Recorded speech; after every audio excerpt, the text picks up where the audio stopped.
Okay, everyone. Should be going live now.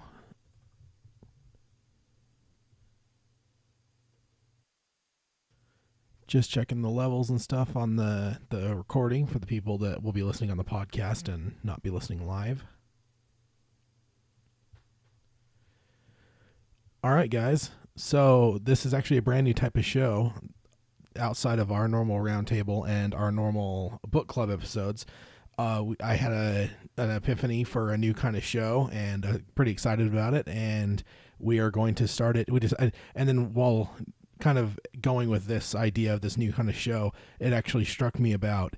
I've been thinking for a while about doing video streaming stuff so you guys can see what we're seeing for the show. And also it opens us up to a whole new audience on YouTube. Obviously, there's people that are very big into YouTube and may not be big into podcasting. So I thought it'd be a good bridge to a whole new area of listeners. So I just decided that, hey, why not just hit up the both things at the same time? So I hope you guys that are joining it live and the people that are listening will appreciate the show because it is a little bit different. But I think that it'll be a really good show, and it'll be mostly it's just for me to, I guess, go through what I've been, because you guys all know I've been going through the Stephen King library.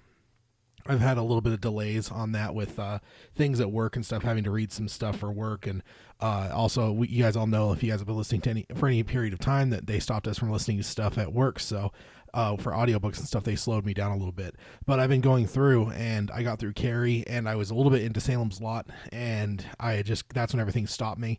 And so what I did is just recently I had just decided, I'm done with some of the work stuff, so I'm just going to start hammering through Salem's Lot. And what I did is I also bought the audiobook, and Amazon has this really cool thing where if you have the Kindle version, which I do because then I can read it no matter where I'm at, and if you have the Audible version, you get it for the Audible version for cheaper. And so what you can do is it interfaces in the Kindle app to where it just syncs up to where you'll be reading on your phone or whatever. That's what I do. And then you can push a button and it starts to play the audio right from where you left off. So like if I'm jumping in my car, I just turn that on, hit go, and then it reads through. And then when I go back to reading, it's all caught up. So I've been doing that, and that actually got me through Salem's Lot pretty quick. So what I wanted to do is kind of nerd out on that. So came up with a new style of show. And this one is going to be called the Dark Tower Palaver, the Unfound Door episodes. And basically, as we all know in the Dark Tower, the doors bring us to other worlds. So this is basically going to be my breakdown and reviews and just nerding out on the books that I read in Stephen King's through his library. So, and what I'll do is obviously I'll be looking at this through the paradigm of a Dark Tower fan first and foremost, but I will also just talk about them as a Stephen King fan. So this is kind of a tangentially connected show to our normal Dark Tower Palaver. Although with this book, obviously, there's a lot of connection here to the Dark Tower itself. So this is actually a really good one. Whereas some others, as we go a little bit further into this thing, there might be books we read that have absolutely nothing to do with it. But I did want to do a show just because it's one of those things where I'm like, man, I just really want to talk about this. Like, this is such a great book and stuff. So what I decided too is, while sitting here even, I decided what I would do is break it down and do the first part, try to do as light as spoilers as possible, and even stay away from spoilers. And then I'll give you guys all a warning to where if you guys want to read the book, you guys can shut the episode off at that point and then go read the book yourself. But if you have read the book, or if you're not too worried about spoilers, you can just listen on and I'll get into some of the deeper stuff about the book. But the first thing I guess I could mention as well is this is just me right now. This is just Tad. So if you guys are expecting Peter, now Peter will be joining us on the show every so often, but he is not doing the same undertaking I am to read every Dark Tower book, or every Stephen King book. He is only reading specific ones, obviously. So he doesn't want to tie himself down with this insane project that I'm doing. So what we've been doing is we've been dialoguing, and I just barely finished Salem's Lot, so it didn't really give him much of a time. He's about done with it about now. But so what we decided is we'd work out like a schedule about like certain books that he wants to join me on, and other ones that he doesn't join me on, it'll just be me. So it's kind of a spin-off show, and it'll be just King related. So that's kind of the idea behind the Unfound Door episodes. And if you guys have read Salem's Lot, you may enjoy this. If you haven't read it in a while, this might be a refreshing thing. And if you guys haven't read it at all, this might be something that can sell you on reading it, because it's a really good book. So over to Salem's Lot now. And I guess the other thing, as I can mention too, is I have only read, or I read this one when I got this idea. So that does actually leave us in a precarious situation where I read Carrie some time ago, and obviously we're not starting this series at the beginning with Carrie, but with the second book in Stephen King's library, and that is Salem's Lot. So with that, I'm sure at some point I can circle back around and do Carrie, but for right now, Salem's Lot's really fresh in my head. And so what I've decided to do is just start here, and then at some point be able to come back and circle back around and do Carrie, the first book of Stephen King's amazing and massive library. So I guess we'll just get right into it then. If you guys don't know, this is the 1975 book by Stephen King, and this follows Carrie in the chronology of his writings. And this also gets us pretty much to the point where he had written The Gunslinger, and it had been published in the magazines, or was being published in the magazines during this period of time. But he did not have it published as a novel, as a full bound novel, until 1982, if memory serves. Yep, 1982. Got my list in front of me here. So this is a few years removed from that. 1974, he wrote Carrie. 1975, he wrote this. Dark Tower, the first book, The Gunslinger, is being published in the magazines, and we are about 7 years removed from the full publishing of that, and about 12 years removed from getting to, 12 years removed from Drawing of the Three. So that kind of gives you us a context of where we're talking about. But yeah, this is a great book though, guys. I just finished it not too long ago. And I actually started diving into The Shining, which is the next book in the series, or in Stephen King's, in his library. And so I actually started reading that, and I was actually listening to it. I'm driving home one day, and I had the idea for this show type. So I stopped reading that almost immediately to keep this fresh in my mind. So yeah, if you guys, I guess we'll just get into to Salem's Lot then. So if you guys haven't read it before, this one feels very much like the classic Stephen King, and reading some interviews and some stuff, and even his afterword at the end of the episode, at the end of the book, he talked about how he grew up on Bram Stoker's Dracula, and he grew up on like all these great vampire movies, including things like the Hammer movies with Christopher Lee and all those kind of things. And he just grew up on that kind of stuff. And at one point, he just basically started asking himself, what would it look like instead of having, Dracula in some Eastern European country or in England? What if he was in America? And of course, it's Stephen King, so he went even further and went, well, of course, it's going to be in Maine. So how would it look in a small country town of Maine? And that's basically the premise of the original book. And so basically this is a pretty good story. It kind of gives you the idea of like a small town feel, definitely. Like a lot of Stephen King's kind of nails that. But and Carrie had that before. Carrie was kind of a smaller town and stuff, but obviously, and there's also been some movies, so if you guys have only seen the movies, you guys will have some idea what we're talking about here. But the one main thing that I would say that really jumps out right from the early on, and it's one of the things that Stephen King keeps going back to, is there's this big house that kind of is on a hill that overlooks the entire town, and it has a pretty sordid history in the town, and it's just not a good place, and it's almost menacing. It's like this menacing monolith on this hill, and it just kind of looks down upon this town, and it seems like no matter where you're at in the town, you could see it. And that's kind of probably one of the center roles of the entire thing, of the entire book.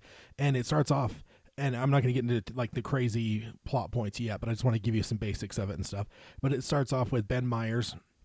And Ben is a author, and he is coming back to Salem's Lot. He was there as a young kid, and he actually had a interesting thing happen to him while going to the Marston House, which is what the house is called, if I didn't mention that yet. The Marston House is that big monolithic house on the top of the hill, and it is reported to be haunted by locals, and for good reason. and Ben goes up there as a kid on a dare, and something he believes he sees something, and it depends. I guess you can interpret that however you want. But so he's basically going back to the town to write to write himself through the trauma that he had as a younger kid, and to try to capture that. And he makes it very clear early on that he had written some other books, but this is the one where he wanted to sell 1 million copies, so he kind of wanted it to be a little bit more, maybe more pulpy and a little bit more like horror type, more something more that's going to grab people and not let them go. And that's what Ben is trying to do with this. And it makes me kind of laugh because at the same time you're hearing Ben tell these stories, it sounds a lot like something that King himself was probably feeling while he was writing this, because Carrie was a hit and everything, but this definitely feels like it has maybe more of a widespread impact. They could have wider spread impact on people, because when you talk about like vampires and stuff, you're talking about something that's obviously hundreds of years old, and something that a lot of people would gravitate towards. And so it's just kind of funny to see Ben talk and about his motivations for writing and stuff, and kind of wanting to hit it big, and to see how maybe that reflects Stephen King at the time, 1975, maybe even 1974 when he wrote it, because he published it in 75. So that's kind of like the basics of it. And there's going to be a lot of like great characters in this story, and obviously from the Dark Tower perspective, we can go right off the bat and say Father Donald Callahan plays a big part in this book. And it's one thing that kind of struck me interesting when I was reading it the first time, before I had the delay because of work. One thing that I noticed is that Callahan didn't have a lot up front. I don't know why. I remember him being a bigger part when I had read it the first time way back in the day. And the first time I read this, I was probably in junior high, so it really wasn't enough to really like stick with me long term. That time of my life is not really one that I remember a lot of what I read necessarily. I usually have to reread some things from that era to really get them solidified in my mind as an adult. And I always remembered him having a bigger part, and I honestly think that may have been because of book 5 with Callahan and having his story and stuff. And since you kind of hear the whole story through his perspective, obviously, it's one of those things where you kind of almost start to remember the whole thing being told through his perspective. And in fact, when you're reading the book, though, it is definitely not. It is told through the eyes of Ben primarily. And he kind of gets a quartet, as it were, surrounding him. Early on, he meets Susan Norton, and Susan is just a local girl, and those two maybe have something romantic going on. And then he, at some point, runs across Matt Burke, which is a teacher at the high school, and like an English teacher. And at one point, Ben goes to his class to talk to the kids about English and that kind of thing. As an author that is somewhat known, I don't think his books are as widely. I mean, he has some people asking for autographs, but then other people are just like, I've never read any of your books type thing. But he is definitely known as an author. So probably a lot like Stephen King at the time after Carrie.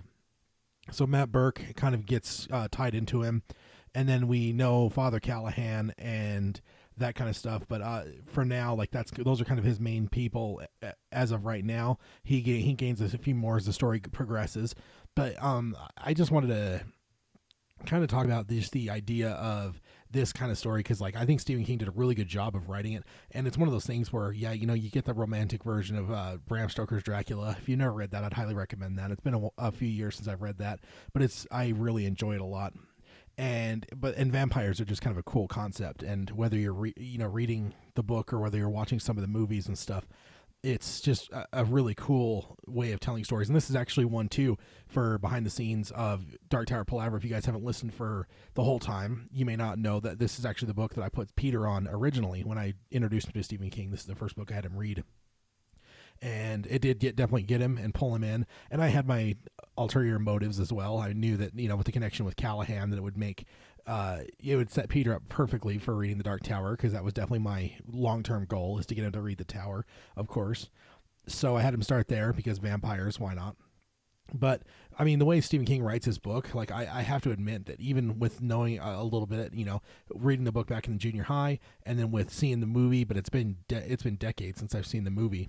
and I'm actually probably, once I get done recording this, I'll probably go throw the movie back on and watch it again for the first time in a long time. I had to hold myself off from doing that while reading the book because I just feel it's better to read it without having the movie too close in your mind. And just one that struck me is just as how much the book actually like scared me. And it's one of those things where I realized, like, the last few books I've read of Stephen King over the last little while have been things like 11/22/63 and the Hodges trilogy with the Mr. Mercedes and the following two books in that series. Things like Dr. Sleep and stuff. And those have definitely scary elements to them. But I think there's just definitely something about young Stephen King that was definitely writes this in a lot more of a raw way. And it's definitely something that gets pretty like terrifying at times. And I think what's good about it is that King writes so well the fear of his characters as they're experiencing things that as they're experiencing the terror and having it grow in them, you as a reader start to kind of feel that with them. So that's kind of a cool like way that he writes. And there was definitely a few times where I was just like, whoa, man, like this is crazy. Cause like, I've read things like The Stand and It, but a lot of those I read so many times now that, it's almost like listening to a record that really well. Every lyric, every chord, every bridge, and going back to it is a thing of comfort. And so like even things that are terrifying in It or The Stand really don't get to me because they're so super familiar to me. And so it's with this being kind of a quote unquote newer one, fresher one in my mind, or one that isn't so fresh in my mind, it really caught me off guard. But so I would highly recommend this book, guys. If you guys haven't read it yet, I would definitely say pick it up, read it. If nothing else, it's really cool this is part of the extended Dark Tower universe. If you wanted to do an extended read of the Dark Tower, this would definitely be one of the books you would read, because getting not only Callahan but obviously getting characters like Barlow, which we obviously will meet later on and in Callahan's story. And it's just, if nothing else, it's cool to read early Stephen King and just kind of get a feel for what a young Stephen King was into and what he was willing to do and stuff. Because it feels like at times maybe he doesn't write as raw and as brutal nowadays as he did back then. And there's just something a little bit more, I don't know, innocent about the way that King wrote. And not in an innocent way, but like in a way of like you could feel like more of just a direct horror, just like he's not pulling any punches, he just goes for it. And I feel like in his older age he's gotten a little bit more refined as an author.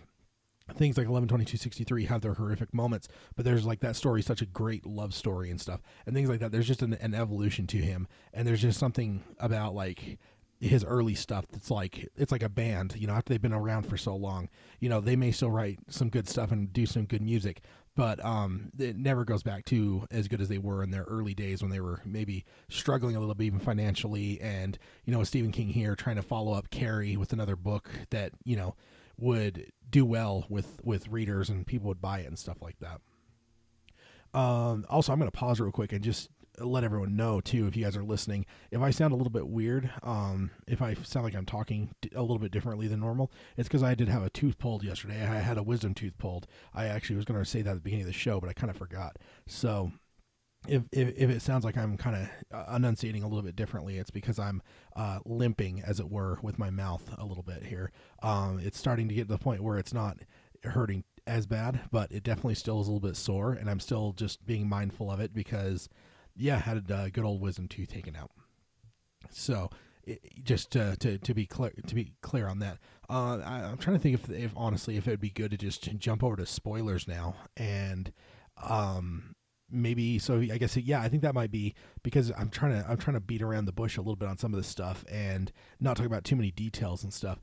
But maybe I'll jump over to like the spoiler section. And I guess with these episodes too is the length will definitely I guess depend on the book, depend on the connections to the Dark Tower, and also I guess depend on how much I want to talk about it and nerd out about it. And I'm sure with some of the books that Peter joins us, those episodes might be longer, just because with me and him talking together, it always seems to turn a little bit longer. I will also say that I guess I got my list here, and actually it looks like Peter is talking about, looks like so this is book number 2 in Stephen King's collection.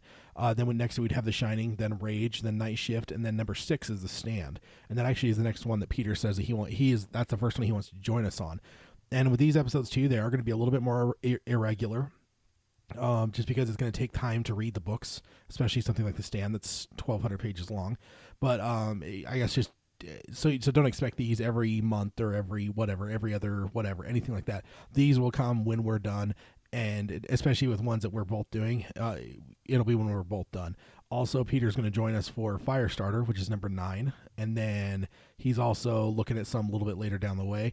But those, so up front, if you guys are looking more for the classic pair up of Peter and I for a podcast, that's when you'll see him next, is The Stand. And honestly, The Stand, guys, you guys know that's one of my favorite books, and I think that one honestly might become more than one episode even. So that is possible to have multiple episodes on some of these, because rather than doing a crazy long episode, we might just do multiple episodes. So I will jump over to spoilers now for Salem's Lot. And yeah, we'll just kind of talk through some stuff, and then kind of give you guys just a little bit of a synopsis, or just like, I don't necessarily want to get it too much into rating them, but I in like a critical way, but maybe just like give you an idea of how much I enjoyed it or not, because I'm going to do this for all of the books of Stephen King's collection, not just like ones I'm super like ready to talk about and stuff. So I guess I will kind of give you guys an idea of what I thought of them and stuff. So let's see, with Salem's Lot, let's get into some of the details. First of all, Callahan, as Dark Tower fans, that's going to be what we're all going to gravitate towards first. And with Callahan, he's definitely drunk, which is something that we're aware of with his extended story in book 5. And one thing that struck me is how little he's in it, especially in the first half. He gets into it a little bit, and then as we know from the Dark Tower, he drinks the blood of Barlow in a showdown, and he saves the boy, which is actually Mark. I didn't mention him earlier, but he's definitely part of Ben Meyer's quartet, Mark Petrie. And he's one of the kids. He's just a young boy, probably not much different in age than Jake. I'm trying to remember if they actually told us his age, but I know I was placing him in my mind about Jake's age. I know he's younger, so I think that's definitely he's in that age group either way. So don't expect, like, he's not like an older kid. He's a young kid that probably shouldn't be having to deal with fighting vampires. But Ben, Sue, Susan, Mark, and Matt are the quartet, as it were. Callahan joins in, and basically what ends up happening is there's 2 people that move into the Marston house, and the Marston house again is a really big house, and it's really cheap because it is alleged to be haunted. And the reason that is because the person, Marston, that lived in the house originally actually murdered some people there, and his name is Hubert Marston, and he was a contract killer and a very evil man. So he's kind of like a hitman type thing, and he enjoyed killing and torturing young children, and was responsible for several disappearances in Salem's Lot during his time there, which I believe was in the 20s and 30s, if I recall correctly. It's been some time, so I believe the book is it takes place in the 70s. It's modern for the time that it was written. And so decades before, he murdered a bunch of people, a bunch of kids went missing. There was rumors of satanic rituals and that kind of thing, like some pretty gnarly stuff. And then he murdered his wife and killed himself by hanging himself in 1939. And that's actually what Ben sees, is when he goes in there, he goes into the room where Marston hung himself, and he actually sees the hanging body of Marston, which is decades removed. So it's obviously something that he should not be seeing. And he ran out in terror, and that's always left a mark on him. And so he definitely, so that's the Marston house. So it begins with basically with the Marston house, some people move in, and the people are 2 different characters. One of them named Kurt Barlow, and Barlow, as we know that from our experiences in Dark Tower and what Callahan tells us, Barlow is the primo vampire. He's basically Dracula, and he's a foreign person, and when people talk to him and stuff, he has a different accent and stuff, and he definitely comes off as foreign. And he's definitely a good he's a great character in that, like, it feels like there's times where he's like about to get someone and he'll talk to them in a way where he exposes things, like, and it's things about like America or about their society or about the town or about the person and their place in the town and things like that. And then of course he gets them into this sense of security, and then he gets them basically and then turns them into vampires. And so that's Barlow. So he moves in, but a lot of the town doesn't see him. The other one that moves in is Richard Straker. And Straker is this bald guy, and he's a little bit more of a face of the town. And for the town, for the two of them, he's the one that's kind of the face. So he actually buys a shop, and he sets up like an antiques type store where he's selling some stuff. This is a really small town. And then the story they use is that Barlow is constantly out of town buying stuff for the shop. And that's kind of the cover story they use of why people never see Barlow around. But it is definitely known that they're there. There's always some connotations by the townsfolk that the two are gay, because it's just two men that are running an antique shop, and they're living together up in this giant house. It's a really big house, but it's obviously one that has some nasty stuff involved with its past. And so Straker, he runs the store that the two own and stuff. And so what happens though is when the two move in, when Barlow and Straker move in, children start disappearing, and it actually starts with the Glick brothers, and we actually see the Glick brothers. Oh, they're walking to, I believe it actually is Mark's house, as a matter of fact. I'm sorry, the only thing about stopping in the middle of the way through the book and then coming back is there's times that you kind of, things cross in your mind and stuff. And I think they're actually they're going to come over to Mark's house, and he's going to show them some monster stuff that he got, I believe, like some like figurines or something. I'm trying to recall what it was, but it's something that's kind of like whatever. It's like Dracula, Wolfman, Frankenstein, that kind of stuff. And so they're going to go over there, but while taking a shortcut, one of the more terrifying scenes in the book, the two see something and they become very frightful, and it's Danny and Ralphie, and they try to run, and the chapter ends with them kind of being headed off by something. The book is very good about not showing you a whole lot, or especially early on. And so they both kind of disappear, and then at one point the one boy comes back. I believe it is Danny, I believe, and I believe Ralphie never comes back, and he's the one that gets got, and early on gets got. Sorry, that's a turn of phrase that me and Peter use a lot as a joke around things, like when it comes to movies and stuff, especially more like mob movies or whatever. And the boys get taken, or the one boy comes back, Danny comes back, I believe. Ralphie doesn't.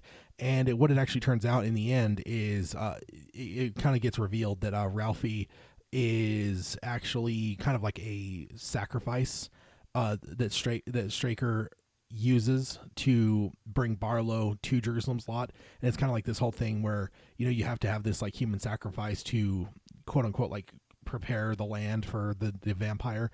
So Ralphie is that sacrifice. And then Danny is actually, he dies early on, and he dies as well, but Ralphie disappears. The town's looking for him. Danny shows back up. He's there, but then he ends up going to the hospital, and then he ends up just dying randomly in the hospital, and they end up calling it like some sort of anemia, something wrong with his blood, and that's what causes him to die. And then Danny dies, and Danny is actually the one that Callahan talks about doing the funeral for in the Dark Tower books. And so it's the Glick brothers, and the older one dies after. So the family's pretty well distraught, obviously, by losing both of their kids within a few days. Well, the one, they never know necessarily that he's dead, but he is definitely gone.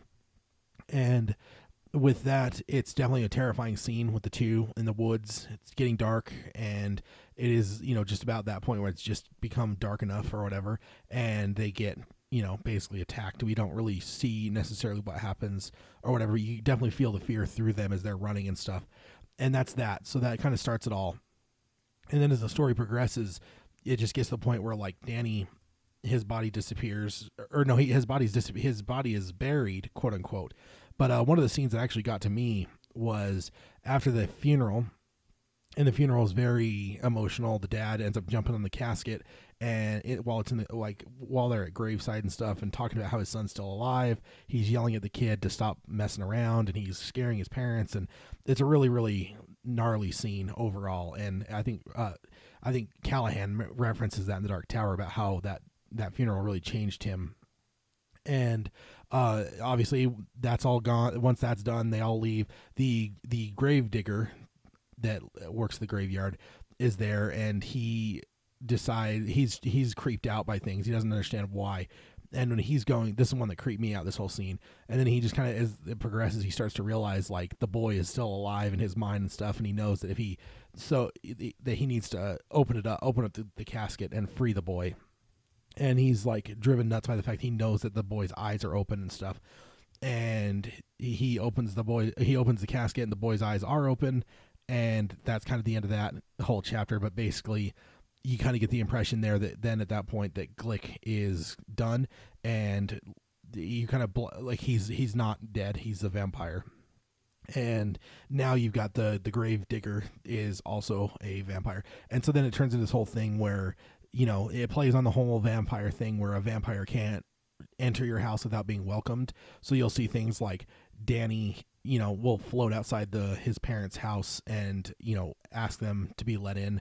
And then once they welcome him in, then he bites them and they become vampires. And it just turns into this whole thing where the whole town just starts to have this thing where people start disappearing.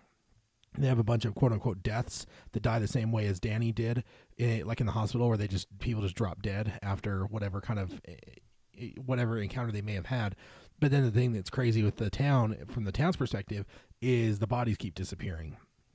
So the town cop and everyone else and stuff are kind of freaking out. Like, why do these bodies keep disappearing? These people keep dying. There's a lot of deaths all of a sudden. Like, somebody moves in the Marston house, and then suddenly, right after that happens, like, kids disappear. Like, that's something that definitely gets the town on edge a little bit. And there's one too that always gets mentioned is Mabel Wirtz. It's this old lady, and she's like a town gossip, and she has like just binoculars, and she just like creeps out on the whole town, and she's always talking gossip. And I believe it's like one of those things where it's like, I heard about this in the old days where like phones would be shared in like communities and stuff, where if you picked up, you'd hear other people talking and stuff. And so she's always on there listening to people and talking as well. And so that's her. And yeah, she's definitely one that starts to notice things happening, and she's always passing along stuff. And then as it progresses, though, we get to the point where Ben starts to suspect that something's going on. And obviously this is where like it becomes almost more terrifying than something like Dracula, because in Dracula, it's almost like just a more superstitious time where people might just believe things like vampires and stuff. But with this, you don't. You're in a modern day. You got Ben, it's a modern writer. He's an educated man. He won't believe it, but eventually he does. And then he actually goes to Matt Burke and brings it up to him. And Matt Burke, I don't know if he necessarily believes him, but he doesn't disbelieve him. And then he actually has a whole scene, and this is actually one of the most terrifying scenes for me, is he goes drinking, and he runs into the Undertaker, and he sees that he's talking about he's just not feeling well, and like he keeps blacking out for like all day, and then he'll wake up only at night and things. And then there's just things like where as a reader you're just like, okay, yeah, he's a vampire, but he doesn't understand what's going on. He thinks he's sick. So Matt Burke brings the guy home with him, which that's always fun because he wants to watch him and stuff, and he wants to like help him or whatever. And he makes sure that he closes the like windows and stuff. He makes sure that everything in that room is secured. And then while he's there laying there, he hears some laughter, and it's just terrifying to him. And he ends up hearing like the window open and stuff, and he stays put, and then he ends up going in and stuff. And then later on he goes in and he finds the Undertaker's dead, and he's like freaked out. So he calls Ben, and he comes over and tells him the whole thing, goes up there, shows him, and then they decide like, okay, this is something's wrong here. The window had been opened, and there was like just a lot going on with like where they understood something had happened, and so he's starting to believe and stuff. And then what the freaky scene is later on, after he's a full believer, Susan just doesn't believe any of them. She doesn't think there's no way it's possible and stuff. And she's over at Matt's house, and Matt hears something upstairs, and she rubs it off, or she pushes it off, like, oh no, whatever, you didn't hear anything, it's an old house and stuff. He's like, no, I know my house, like nobody knows this house better than me. There's someone upstairs. So he tells her to stay put, and he goes upstairs, and the Undertaker, which has now been, at this point, should be moved. He's at he's been moved to like the, I don't know, like the morgue or whatever. So at this point he should be gone, but he opens the door, and the Undertaker is laying in the bed again, and he has a whole thing where he's yelling at him and stuff, and Susan hears it, and that's kind of where she starts to believe. And then as it goes on, they get like they want to talk to, I'm trying to remember who they're trying to bring in on it. I believe they're trying to bring in, actually the next guy in the quartet is Jim Cody, and he's actually a doctor, and he is definitely he doesn't believe early on, and he doesn't want to be involved, but I believe he's the one. If I do, because it's all starting to blur now, I should have done this episode a little bit earlier. I definitely shouldn't have started reading The Shining, because I think it's kind of starting to slip from me. Generally speaking, I want to try to record these right after I finish the books. And but he's the one that says that there's no way he's going to get involved, but if he does, they have to agree to. No, it's actually Burke that wants to bring Callahan into it, and I believe Susan at one point is told to bring Callahan in. To tell him that he needs to talk to Matt, I mean, and she doesn't do it, and she does some of the other things that he says, but she doesn't do that for some reason. And Jim, I believe, is the one that says that he, like, if like they need to bring in Callahan, they need to, like, and he also wants to go to the shop and talk to Straker and bring up the suspicion they all have, because they are definitely suspecting that either Straker or Barlow is what's behind all this, because that's when it started. And Ben actually entered the town very near the time, so a lot of the town starts to suspect that Ben has something to do with these child disappearances and stuff, because it starts with a lot of children. And there's a whole scene where they're arguing about this kind of stuff, but eventually Callahan gets brought in, and it's actually funny because they jump to Callahan, they give us a chapter on him, and it's a lot of the stuff that we read in the Dark Tower, things like, he had gotten sick of what the church had become. It had become this like postmodern self-help thing, and he just wanted a straight, quote, old religion to follow, and he was sick of like the new age stuff that was going on in the church, and he basically almost wished for a direct fight between good and evil almost. And of course we hear that, and like we know that later on that haunts him for ages, the fact that he wished that, because then he gets brought into this whole thing. And they kind of like, so then you have this group now, you have Ben, Susan, Mark, Matt, Callahan, and Jimmy. That's kind of like the main crew of people, Jimmy being the doctor, Callahan the priest, Matt the teacher, Mark the little boy, and Susan the love interest of Ben, and then Ben. And so they all like kind of start to try to do, they understand what needs to happen. They need to go after Barlow, and but then I guess before that happens, though, they start to get taken off one by one. At one point, Susan gets taken out, and she becomes a vampire. And then Burke has a heart attack, and so he's in the hospital and bedridden, and he starts to do investigation with all the books and everything he could find on the occult and vampires.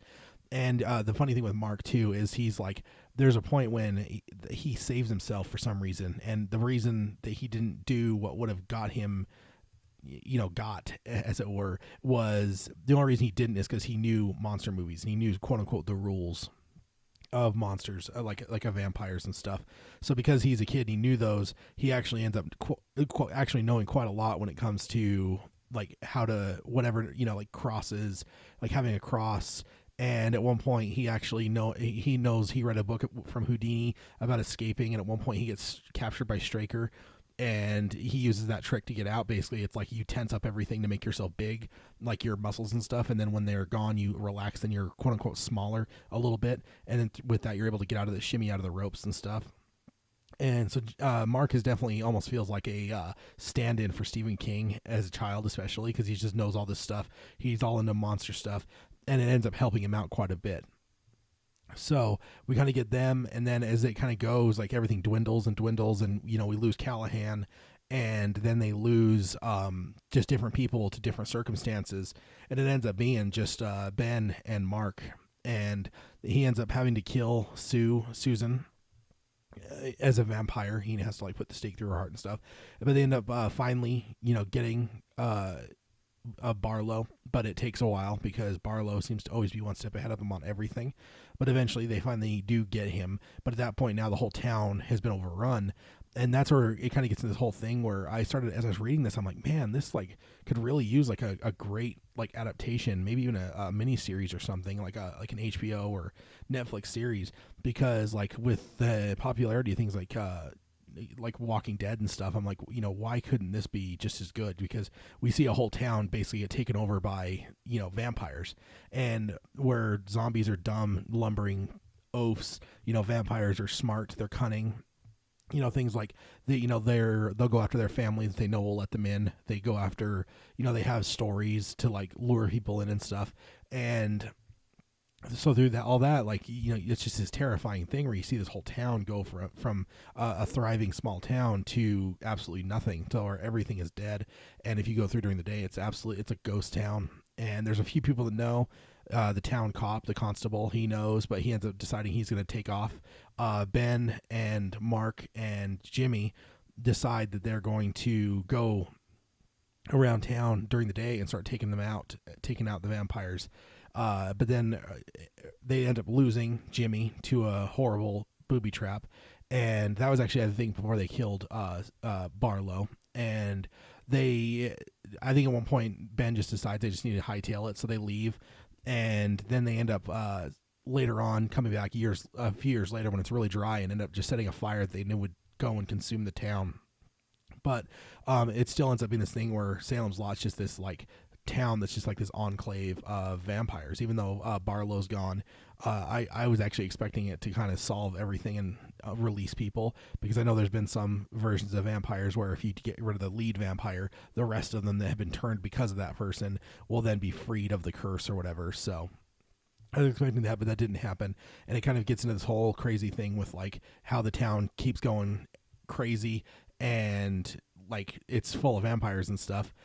And yeah, it looks like sorry, I just noticed the chat. I didn't notice until just now, but Bradley just joined up. Yeah, guys, or yeah, Bradley, we're doing a new format here. We're also gonna have this on the normal podcast and stuff as well. But yeah, we're wanted to do some stuff through YouTube, get some of our stuff on here as well. And I figured why not start off with a live thing. And this is actually, since you didn't catch it earlier, Bradley, we're actually doing this a whole new show type. So I'm actually alone right now. And Peter's going to join me on some of these shows, but not all these shows. This is basically a show we're calling Unfound Door. And as we go through the Unfound Doors, it brings us to all the different worlds. And basically, because I'm going to go through and read all of Stephen King's books, this is going to be my place to just talk about all the Stephen King books and, how they connect to the Dark Tower, or how they don't, and or how they could even if they don't. And kind of go through that kind of stuff. So right now we're talking about Salem's Lot. I kind of had this idea right after I finished Salem's Lot, so I decided to start it here, even though that leaves us where we haven't done Carrie. I talked about that earlier in the show. But yeah, so what we're going to do is just kind of go through all Stephen King's book chronologically, one at a time. So next up would be The Shining. And yeah, so that's kind of what we're doing. So welcome to the live chat. If I'll be doing these at different times as well, in terms of whatever. I know this is kind of late in the day, but I also mentioned earlier I had a tooth pulled yesterday, a wisdom tooth pulled. So I had to kind of let myself recoup a little bit earlier in the day, or I probably would have done it earlier to maybe get a little bit more people in the live stream. But this will also be in the podcast feed, so definitely join us there as well. If you are joining us there, welcome. So yeah, it's so this is just a great book though, guys. I really enjoyed it a lot. It was just a fun book, and just to see Callahan again and to see him in a different context, where we're seeing him, he's been through so much, and he's telling the story a little bit of this whole thing, but in like his mom's cross being broken and stuff, it's like written exactly like it is in the Dark Tower. Like his whole thing with like fighting Barlow and having his faith fail him and that kind of stuff. That's all straight from there. We see him actually go to a bus station and just get on a bus, and she asks the lady where he can go, where the nearest bus is leaving, where it's leaving to, and he's like, he wants to get on that one, and she's really freaked out, and she's freaked out by him, but he ends up leaving, and that's kind of the last you see of him. And that threw me off because I actually don't remember that the first time I read it. I was almost thinking that was more of something that was from the Dark Tower side of things, because of him, he's telling his whole story from the future about the past. But yeah, it gets into that whole thing. And yeah, him not necessarily liking the way the Catholic Church is, him being an alcoholic. That's also known by people in the town. There's someone that talks to someone that's like, oh yeah, well, I talked to so and so that works in the liquor store, and they tell me that Callahan's in there a lot and stuff. So yeah, he's definitely not necessarily secretive in his addiction to alcohol. And this definitely is. And the other great thing, guys, is I actually stopped my read of the Dark Tower series.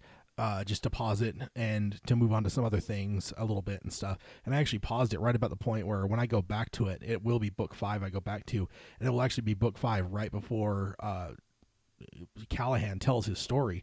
So this is actually going to be really, I couldn't have orchestrated this more perfectly, to where now I'm going to probably go back and read at least that portion of book 5, if not just jump into book 5, and read it in concurrent with everything else that I'm doing. Like, I'm going to start The Shining once I'm done with this whole episode, and we will obviously podcast about The Shining as well.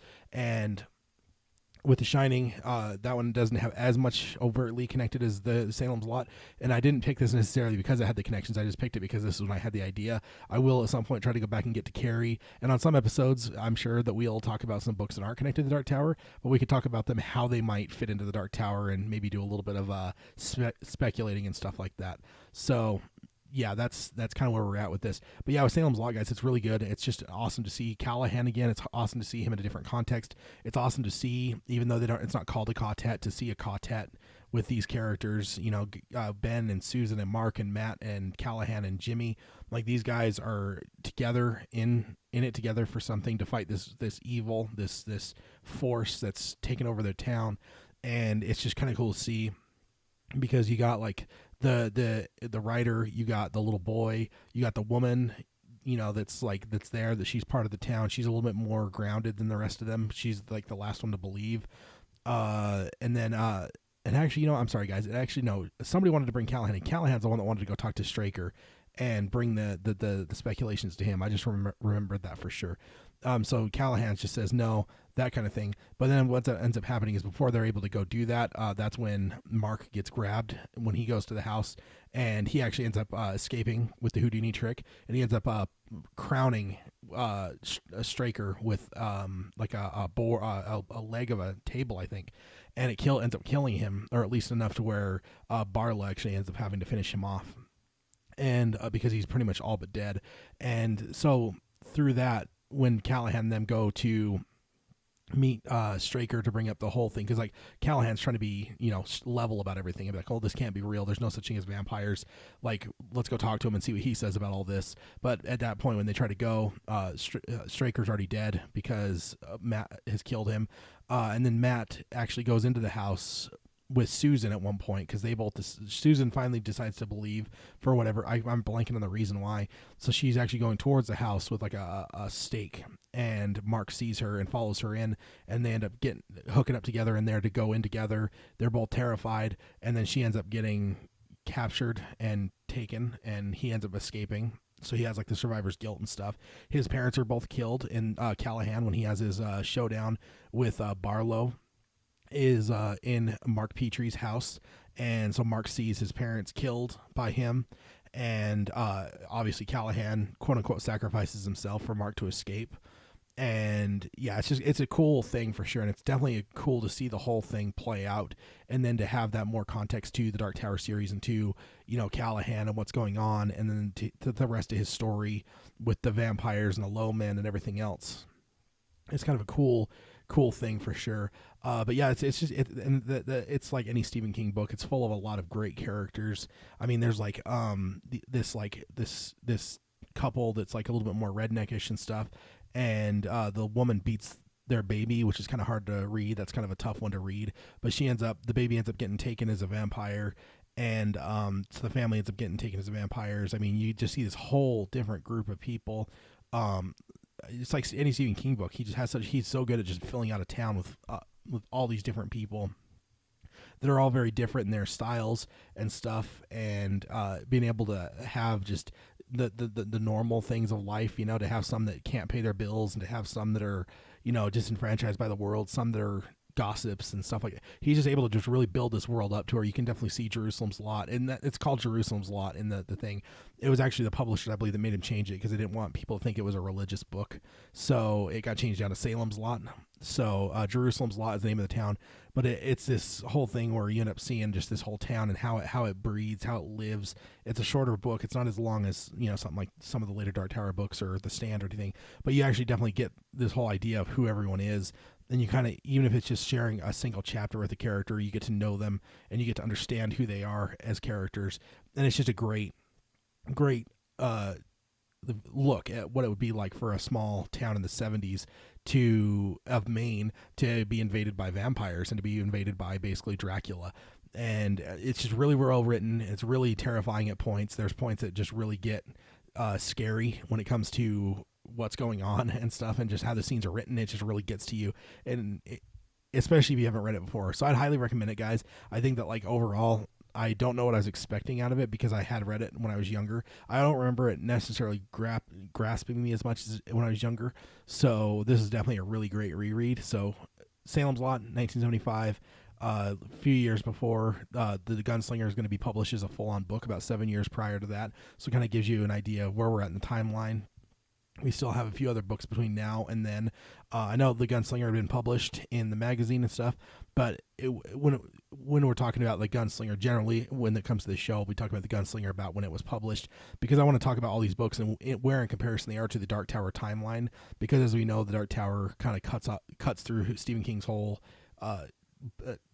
bibliography, and it cuts through there to where you can kind of see beginning, middle, and end of his career through the Dark Tower in a lot of ways. I mean, not end obviously, but you can see a pretty good time capsule in each of his books to where he's at. You start to look at look at book 4 of the Dark Tower series. What came out around that? Oh, Bag of Bones and the Regulators and Desperation, the Green Mile, Hearts in Atlantis, that kind of stuff. Like, it's just kind of cool to see how it all connects. And so here we are in the beginning, pretty much book number. We are practically at the beginning. We're in the second book of Stephen King's Lot as we move towards the end, which, as of the writing of this, or as of the recording of this, the list I have now ends with End of Watch. I know he has the new one coming out with his son that he co-wrote with his one son, and I haven't got that added on there yet, but that's where we're at. That one right now, as I have it written down, is number 71. Is the last one there, and Salem's Lot's number 2. So this is definitely going to be a long project and stuff. And with these episodes, we're going to skip the Dark Tower books, obviously, because we have our book club episodes for that. And like I said, Peter will join us on some of these, so we will probably see him in a few episodes down the road as we talk about The Stand. But next time you guys talk to me for these episodes, for the next Unfound Door that we will go through, will bring us up to Colorado and to the Overlook Hotel, and we will spend a nice, lovely winter in the Overlook Hotel with Jack Torrance and Wendy and the little boy Danny. And we will do that, and then we'll get on over to Rage, and then to Night Shift, and then to The Stand. So we're just going to keep going through this one at a time, guys. And this has definitely been fun, and this will definitely be a really fun way to go about things and to kind of talk about all Stephen King stuff. And of course, we know that this is a Dark Tower podcast, so we're always going to try to keep it Dark Tower centric as much as possible. But for this show, think of this almost as a slight spin-off. This sub show of the Dark Tower Palaver family of shows is going to be a little bit more geared towards the rest of Stephen King stuff versus just straight Dark Tower. But it will, of course, it'll all be talked about through the paradigm of the Dark Tower as much as possible. I'm looking forward to talking about The Shining because obviously with the touch in the Dark Tower series and stuff, that's going to be probably the primary thing, and just to see whatever happens. I mean, I'm going to probably have a little bit more to talk about with some of the later books because this idea for this whole show came through right after I'd finished Salem's Lot pretty much. So I was actually, I wasn't as, maybe I'm not as prepared for this as I might be in the future. So go ahead and check us out next time, which I don't know when that will be. It depends on how long it takes me to read The Shining. And, of course, check us out within our normal shows when we post those, which will be next week is when, from when we record this episode, next week is when we will reconvene for another Dark Tower Palaver, and it'll probably be a round table, most likely. And so until then, I guess I will just sign off here. And normally I would sign off with, and I guess early on you guys heard I didn't really have an intro. I don't know if I'm even going to do an intro for this. I think this is going to be a lot more of a bare bones episode type, I guess. A little bit less flash and stuff as the rest of the stuff. But that is this episode. That is the Unfound Door taking us to Salem's Lot. Just kind of, like I said, I'll probably have more to talk about with some of the other things, but this one, it's been a little bit since I read the first half of it, and it's been about a few days now, and since I finished it, but and I just didn't have the notes and stuff I wish I would have had. But this has been a great book, guys. I really recommend it. I think it, like, I'm not huge into like ranking stuff necessarily, so I won't necessarily rank all of his stuff in like a grand list, but I guess if I had to rate it 1 through 10 type thing, I'd probably put Salem's Lot at a pretty good 8. I think this is just a really good book, and it was just kind of reinvigorated me with vampires. I'm really looking forward to go back and reading Bram Stoker's Dracula, maybe watching some of the classic Dracula movies that I really enjoy. And obviously, right when I get done with this, like I said earlier, I'm going to probably just go watch Salem's Lot, the original classic movie from the 70s, and see how that goes. We all know that Stephen King adaptations are definitely an interesting thing sometimes. But for the Salem's Lot, though, guys, I would definitely say go pick it up, go read it, go enjoy it, go visit Father Callahan in his early days, and go meet some new characters if you guys haven't done it yet. There's definitely good characters. It's really cool to see, Ben, and I really liked Ben, and I really liked Matt a lot, the teacher, Matt Burke. I love those two, and I love how they interact with each other. And I just think they were just great characters for sure. And I ended up getting to the point where, as much as I was waiting for Callahan to show up, because he's kind of like my touch point in a lot of ways, I ended up getting to the point by the time I got to him, I was so invested in Ben and Ben and Susan and Matt by that point, that I was really enjoying them enough to where it was definitely standing on its own. But as a Dark Tower fan, I was definitely waiting for Callahan to show up for sure. So yeah, guys, check it out. And let us know what you guys think. Let me know what you guys think of this show type. If this is a good idea, bad idea, I guess I'll kind of see as we go. I'm not even sure how I feel about this one necessarily. Between not having as much notes and between having a tooth pulled yesterday, and then this being the first time I'm streaming too, this is definitely. Maybe it would have been better to maybe do a Dark Tower Palaver roundtable as our first YouTube stream, because then I at least have the comfort of that. Because now I have like the uncomfort of streaming for the first time, but also doing this new show type for the first time. But hey, whatever. Just when you find a door, you have to jump through it sometimes. So that's what this show is going to look like, guys. Kind of talk briefly about the book, non-spoilers, and then get into spoilers, talk about it, and just kind of talk about how some of the stuff interacts, maybe talk about some of the how it feels as a Stephen King book, and how or maybe even about some of the scenes and stuff. For ones that have movies that I'm more familiar with, like I'm sure next time The Shining, I'm sure we'll get into some discussion. I'll get into some discussion. I keep saying we because I'm so used to it, but I'm sure I'll get into some discussion about the whole Stanley Kubrick versus Stephen King classic Kubrick film versus the Stephen King novel, because I mean I know that movie kind of almost as well as anything. I mean, that's one I've watched a million times versus like Salem's Lot I haven't seen in ages. So that'll kind of be what's going to be in store next time for sure. And so until next time, I guess we could always sign off. I could always sign off, I guess, as I usually do, by saying long days and pleasant nights, because we are still obviously Dark Tower fanatics. So I will sign off that way. And until next time, guys, until next week when I join you back up with Peter and we have our next palaver with the round table. Until then, long days and pleasant nights.